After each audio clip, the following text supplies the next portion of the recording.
Welcome to this episode of the Best Hopes podcast. My name is Adam Frower. And I'm Cecil Walker.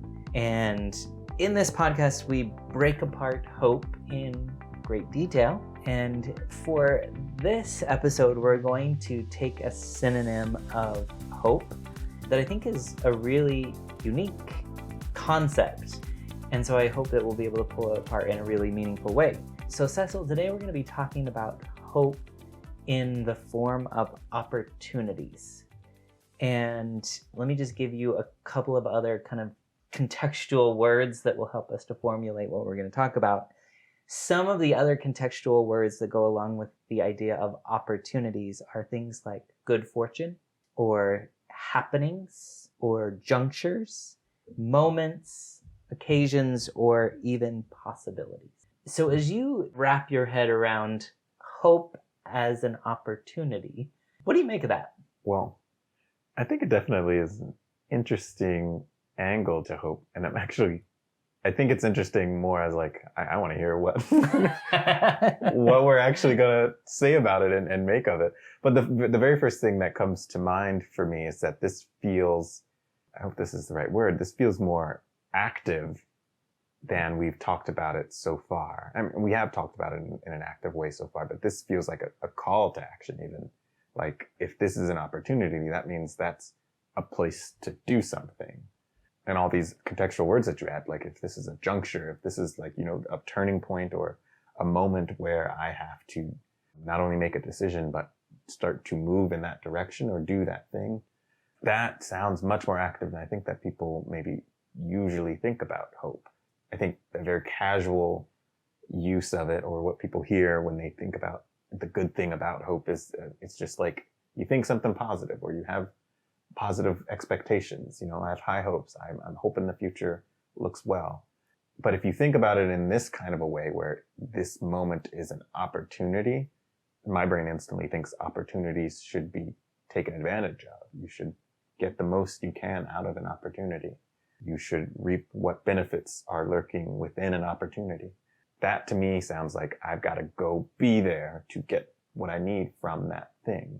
That feels more directly more active. Active seems like the right word. Yeah, I think what's really interesting about that is I'm kind of going back to a couple of the episodes that we've done before this. And I think about, like you talked about it being more than just like thinking about or kind of dreaming, hoping for something. And I would say we talked about that kind of version of hope in the ambition episode of this podcast. And I think you also then even went beyond and said it's not, one of the ones that I really thought was really helpful is when we talked about awaiting, right? Hope as a form of awaiting. And there was a lot of like preparation for that, counting on something. And it was like, I know that it's coming. I'm getting myself prepared for that. And I think this idea of opportunity is in between those two things. I'm not just like dreaming of it happening. It's just something that has occurred. It's this opportunity that's come up. And it's not something that I'm planning for or preparing for. But again, it's like this sudden arising that has shown up in my life. And so I really love that idea of like striking while the iron's hot, right? It's like, this thing showed up. I'm going to make the most of this particular moment. But I think that I would kind of put that one is like dreaming of the future and one is preparing for the future. And I would say this is like seizing the future. And both of those other skills would inform, I think, what we do in this moment. I think if we're dreaming of something, when an opportunity comes up, then we recognize it as an opportunity, right? We say, oh, this is in line with what I've been dreaming of. Like, this is the moment I've got to act right now.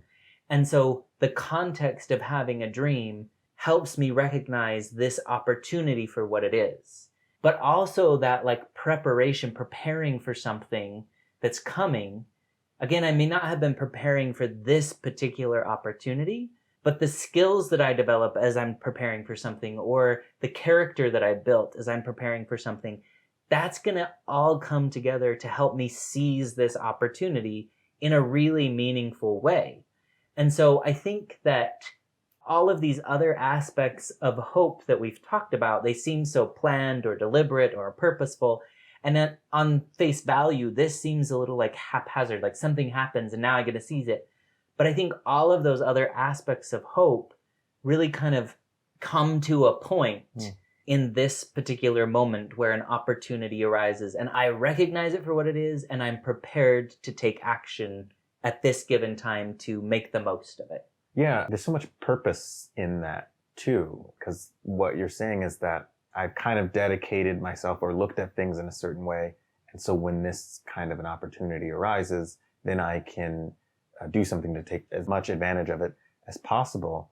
But I feel like that requires so much intention to know who you are, at the very least, who you want to be, where you want to be, to have the filter to be able to say that this is something that could take me to a place that I'd be pleased to be, or could help me be more like the kind of person that I want to be. And what I particularly like about this definition to hope that we're working with today, opportunity, is I could see it being placed, like using that in a way to deem something as potentially life-altering, you know? Like you could say your children are your hope or are an opportunity. I could do something here that fills me with meaning, but also I could potentially help create someone who is contributing to this world in a significant way, who's going to go out and do something good, who's going to like share kindness and love with other people, who's going to maybe make the most out of the education that they get. Or you could even say that, you know, a relationship you have, that's an opportunity. There's hope for that. But any iteration of that you say, your career even, you know, that's a hope that you have, or that's a place of opportunity. Any iteration of this, I think, very simultaneously, kind of similar to what I was saying at the beginning, feels like a call to action. It's like, it could be that if I do these things. If I want my children to have this kind of effect on the world, if I want to have a kind of life where I get the most out of living with and loving my children, then I've got to do certain things.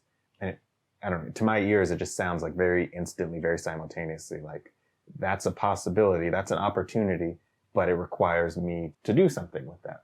Yeah, I think that's really beautiful. And I really like how you put that in different contexts, because I think it's true, because I think of all of the kinds of hope that we've talked about, this one, you used the word action before, and it does really feel active, but it also, of all of the definitions of hope that we've kind of talked on, it really feels like present tense, right? Like it's happening right this moment. I don't think that we oftentimes think of hope as happening. We think of like we're doing it for something that's going to happen. And I think as you were talking, I was thinking about a couple of times in my life where I would say this, I really like the idea of juncture, right? Of like this decision-making moment. I was in college and I was a pre-med student, and I've been a pre-med student for a couple of years. And then I had this experience happen where all of a sudden I felt like maybe I'm at a juncture here. Maybe pre-med isn't the direction that I'm meant to be going. And an opportunity came up to start pursuing psychology. I had this decision-making thing, and if we lay hope onto the top of that, as I was weighing the decision, I had to weigh my hopes, right? Am I hoping to become a doctor? Am I hoping to become a clinician, a psychologist, because I'm going into psychology then? Like, what am I hoping for? And I had to really lay out, like, what's the end game? And really, like, what am I pursuing? And it became not about so much a career choice, but it came about, like, where can I do the most good? And I thought one of the things that went into my decision making was I can fix people's bodies. And that will prolong their life per se. Or I can help them fix their minds, and I could change their life, change the way that they live their life. That became a new idea to me of influencing people's minds might be more in line with what I wanted to do than fixing someone's body. And so the decision making that I had to make in that moment, I kind of had to reassess and say, like, where do I want this path to end up? And I think that, like, those points of juncture, that point of like, this is an opportunity here.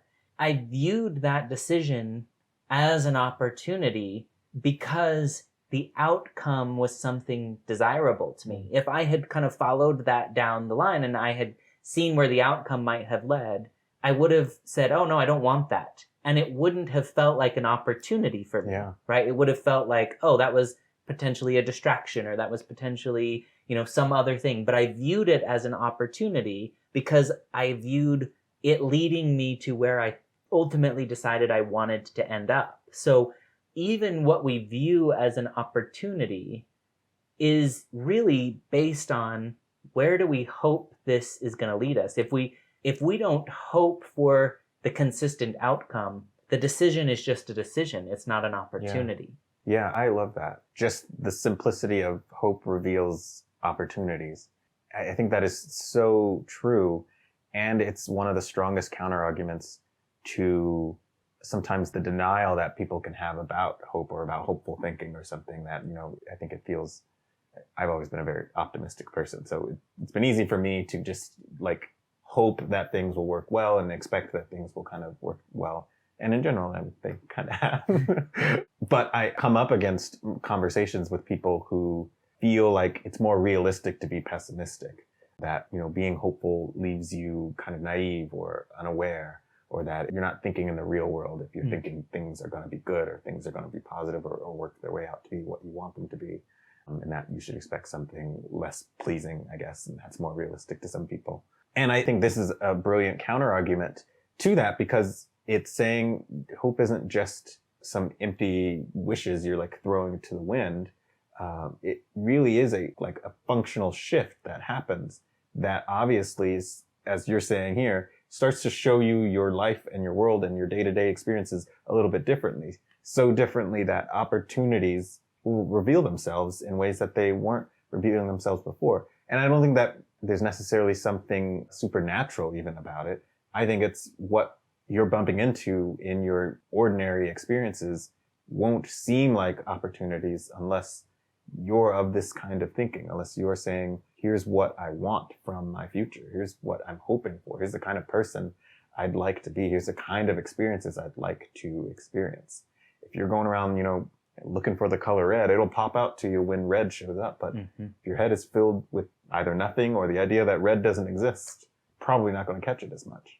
Yeah, I think that's a really good, it's almost like it becomes reciprocal, right? Because I have hope, I see things in a certain way. Because I see those things in a certain way, I view them as an opportunity, and therefore I'm going to engage with that in a hopeful way. And the other example that came to my mind as you were talking is, as we decide on partners, right? We're in a sea of people, and technically any person that we encounter is a possible partner. Technically. But we don't view them all as potential partners, right? In some sense, sexual attraction, that eliminates some people. They don't feel like opportunities to us because it's inconsistent with my worldview. Other traits, I'm looking for somebody who, has a particular religious belief or has a particular desire to have this number of children or raise their kids in this way or whatever. And so we're looking for, again, in this description, you can hear, I'm hoping to find someone who thinks this way or behaves this way or behaves this way or wants this thing. And if I find that person, then I'll jump at that opportunity because it feels like an opportunity. They line up with what I'm hoping I will find in an ultimate partner. I think about my own experience of finding a lifelong partner. There were many people who I encountered who either approached me or who I approached and quickly realized, no, this is not the one for me. And whether I viewed it as an opportunity was how closely do they align with what I'm hoping to find in an ultimate partner. And only when I found the person that I am currently partnered to, there were so many things that said she aligns with what I'm hoping to find. This feels like an opportunity. And that opportunity then, it changed my behavior, right? I engaged with her in a different way. I contacted her more. I reciprocated more when she contacted me. Things that I did something different. I was seizing this opportunity because she seemed consistent with what I was ultimately hoping for. So I think even this idea of what we determine to be an opportunity is really based on what we're hoping for.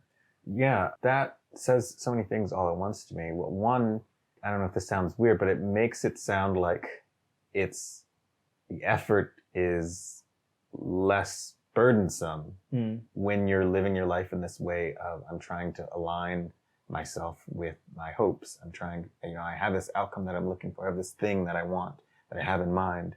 And then an opportunity reveals itself.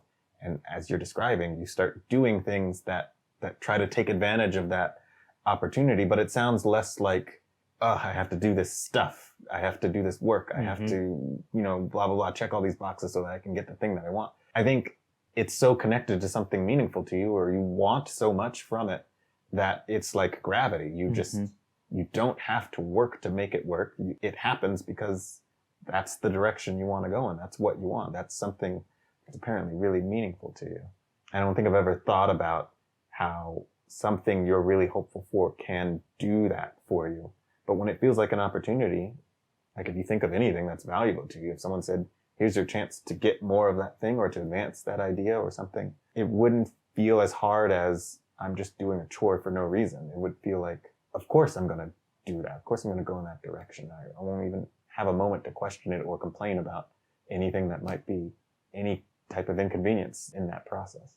Yeah, the other thing that I hadn't thought about until like this very moment is the other synonyms of this that I think stand out are moments and occasions.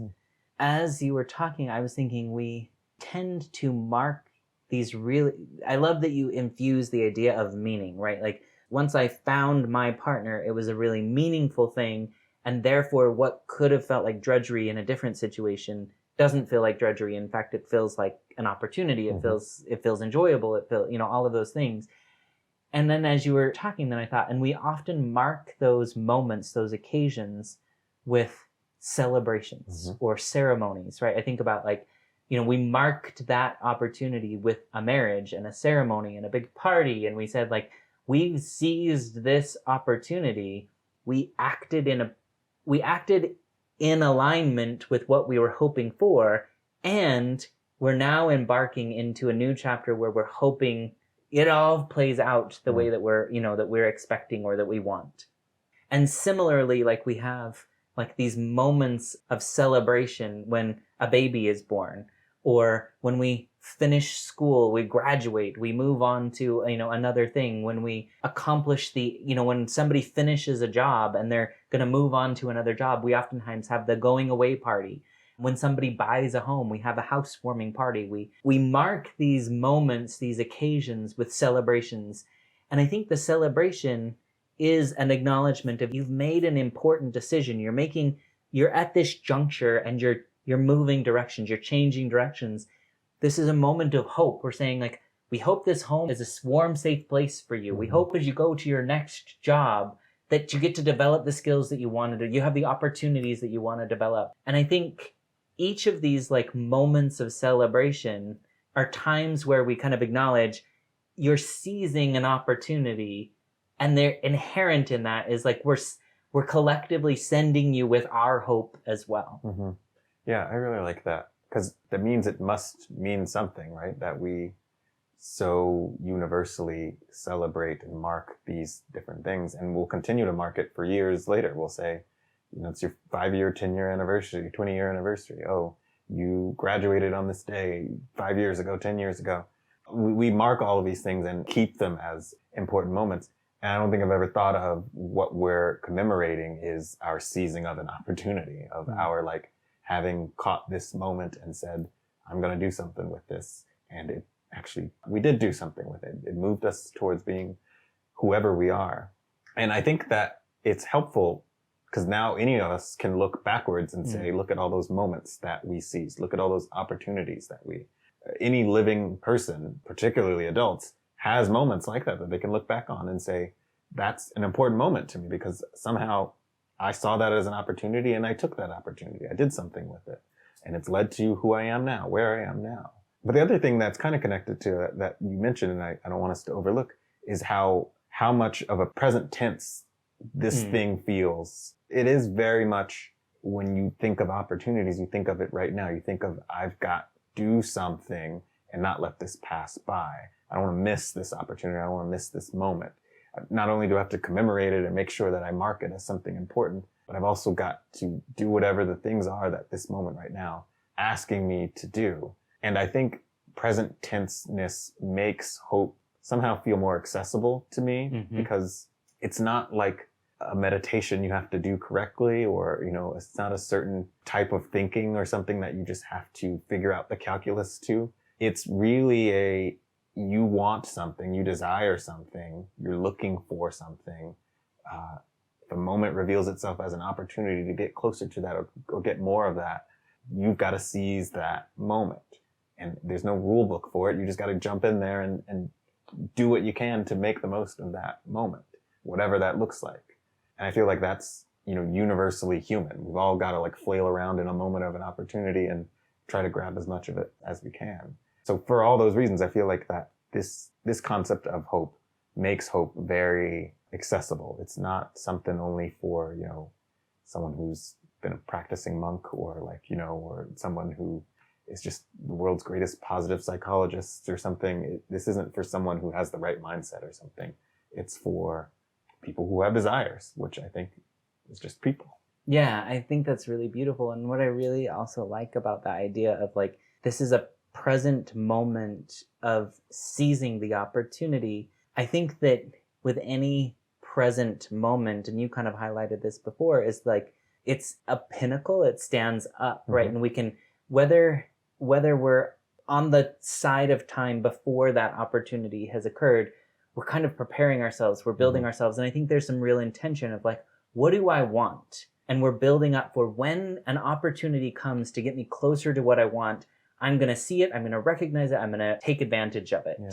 And so there's kind of this constant looking forward to this moment when fate meets destiny. And I seize this moment because I've been waiting for it, I've been looking for it. And then in addition, you said, we mark these moments as anniversaries. And now we're on the other side of the pinnacle, and we look back and we say, remember when you made that decision, or remember when you seized that opportunity 5 years ago or 10 years ago or whatever.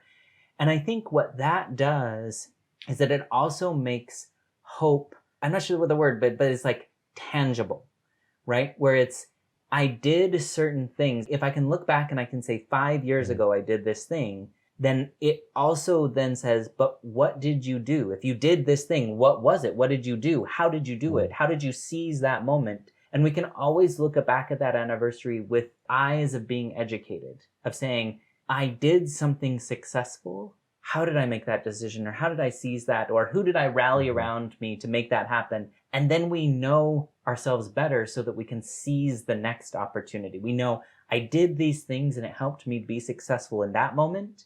And when the next one comes, I'm going to be even more prepared because now I know how to seize a moment even better. Yeah. All of that made me, as you were describing that, made me think of how I need to remember sources of things that I read better. It just all gets dumped in there and I just know the information but can't ever give details on the sources. Somewhere I read about, and maybe multiple places I might have read something similar to this, how we're constantly reaffirming our own identities to ourselves, who we are, what's important to us, what our purpose is, and what we're doing here.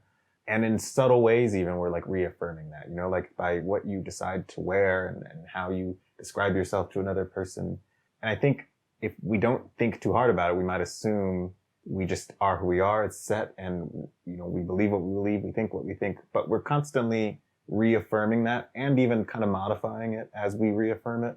And so to look back on pinnacles that you're describing, these opportunities that we seized in the past, it's re-updating ourselves on, oh, you're this kind of a person. You're a kind of person who got married to this person these years ago. You're the kind of person who started this career in this kind of a way. And it feels like it's re-energizing our sense of, here's who I am, here's what's important to me. But in thinking about that, it also kind of showed just now, it just kind of showed me how opportunities you might presently see can also be a reflection of who you are, even before you begin to seize them and take advantage of them. Just the fact that you can see those as opportunities must say something about you, because there's so many things that fly by that someone else might not have caught as an opportunity. definitely not one worth even potentially investing in and doing something about. And I think that's something important that you don't even have to take a step to reap the benefit of.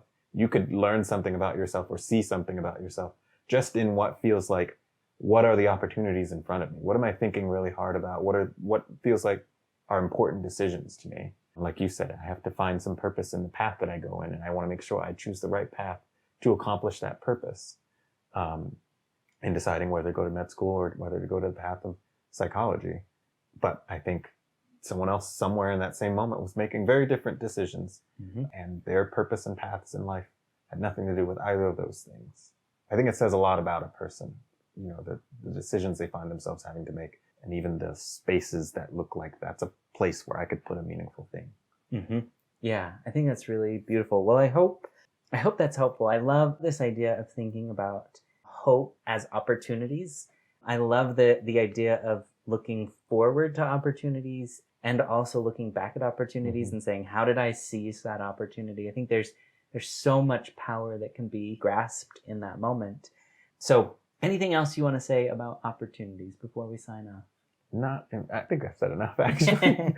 As always, I could talk forever about all of these things, but maybe that's less of a podcast and more of a monologue. Well, wonderful. Well, we appreciate all of you for being a part of this community, for engaging with us around this idea of hope. And we hope that you see these filling your minds with ways of recognizing the opportunities that will come to you. If you know of somebody who might benefit from hearing about hope in this way, please share this with them. Just send it as a link in a text or through a message through social media. We would really, really appreciate it. Also, if you want to leave a comment and tell us what you think about how we're digesting hope in this many ways, we would also love to hear what your thoughts are about that. But until next time, go seize those opportunities that come your way.